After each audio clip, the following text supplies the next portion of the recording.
Deprem gecesi Elazığ'daydık. Duyunca telefon etmeye başladık. Köydeki akrabalarımıza, işte komşularımıza. Zaten normalde orada deprem olduğu için hemen burayı aradık. Telefonlarına ulaşamadık. İşte bu sevdiğimiz komşu abimizi aradık. Ulaşamadık. Telefonu kapalıydı. Buradaki abimizi aradık. Ulaşamadık. Yukarıdaki bizim akraba vardı. Onu aradık. Onun telefonuna ulaştık. Dedi böyle dedi, elektrikler falan gitti dedi. Hiçbir yer dedi görünmüyor. Evlerde dedi hasarlar var. Yani yıkılan yerler var. Dedim aşağıya inin dedim, aşağıda dedim komşular var dedim, hele bakın hele onların evleri dedim çöküptür. Gidin bakın dedim, yardımcı olun onlara. Dedi tamam dedi, şimdi ineceğiz aşağıya. İşte indikten sonra aradık. Dediler böyle böyle altında kalanlar var dedi evlerin. Hepsinin dedi altında kalmış, sadece dedi Ramazan Ernek çocuklarıyla beraber çıktı. Diğerlerini dedi çıkarıyor dedi, çıkarmaya çalışıyor. Neyse biz de o anda bu ev sahibinin oğlu telefon etti dedi, böyle böyle dedi, babamdan dedi haber alamayayım, köye dedi gidelim. Dedim tamam dedim, ben seni gelem alam gidek. Gittim çarşıdan aldım, işte köye gelmeye başladık. Köye geldik, arabayı ileride bıraktık, geldiğimizde yola çıktı. Saat 11'de buraya kavuştuk.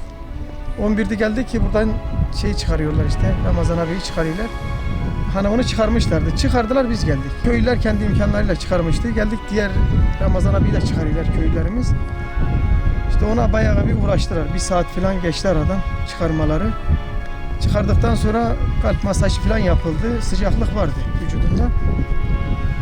AFAD arabasına bıraktık. Onu gönderdik. Sonradan diğer komşumuza gittik. Yaşar Güçlü'ye. Nerede olduğunu tespit etmeye çalışıyorduk. Yani nerede oturduğunu oğlu falan geldi söyledi. Geldi, AFAD geldi. Buradalardı zaten. Kepçeyle ön tarafa eştiler. Dedik ön taraftan eşmeyin, diğer taraftan eşin. Yani evi buradaydı zaten, burada oturuyordu. Ön taraftan eştiler. Yani onun da ulaştık. O vefat etmişti. Çıkardılar, o anda vefat etmişti o. Allah rahmet eyleye ikisinde. Mekanları cennet olur inşallah. 4 kişi yaralıydı. Onların durumları iyi. Bir tanesi o da iyi yani. Onun da kaburgaları herhalde kırık var. Bir de ayağını alçıya almışlar. Zeki Ertaş, Raziye Ertaş, Gülay Ertaş, Emir Ertaş. Çocuk o, Emir dediğin çocuk. O iyi yani, o sağlığı iyi çok şükür. Vallahi söylenene göre herhalde 13-14 tane hayvan telef olmuş. Büyük başta küçük başta yani. Vallahi yardımcı olmalarını bekliyoruz. Köylerimiz de var, kalanlar var köyde. Onlara işte yemek, ekmek olsun işte, ısıtma. Çadırda kalıyorlar. Pek görürüz ileride. Evet. Çadırlarda kalıyorlar. Yukarıda da kalanlar var. Yukarıda da yıkılan evler var herhalde, bir 5-6 tane var. O yıkılanların şehirdeler. Diğer 2-3 tanesi de köyde kalıyor yani. Fay hattı burandan geçiyor. Öyle buranın altından geçiyor, evet, fay hattı. Buradan geçiyor.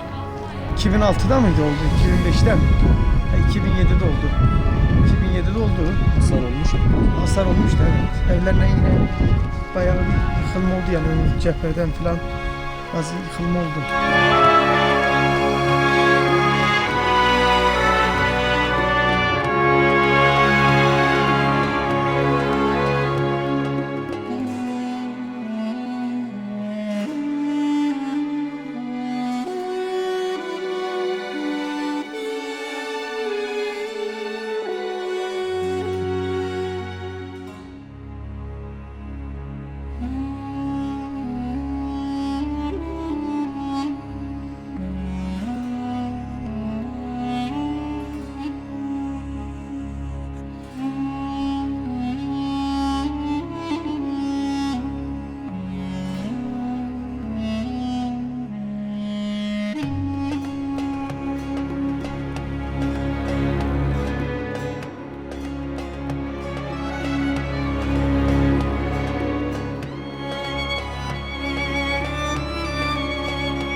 Vallahi abim işte görünüyor.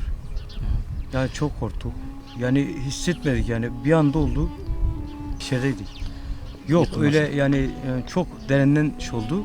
Yani hissetmedik yani. Geldik buraya. Ba- Sesler evet. Seslendiler mi? Evet. Ha. Seslendiler geldik. Toprağın içinden işte yani vefat edenler oldu. Biz Köyler. müdahale ettik evet. 4-5 kişi çıkardı. Sonradan geldiler ama yani biz bayağı bir müdahale ettik yani. Hayvan komşuların oldu yani bizim bir şey yok. 10-15 olmuştur yani. Evet.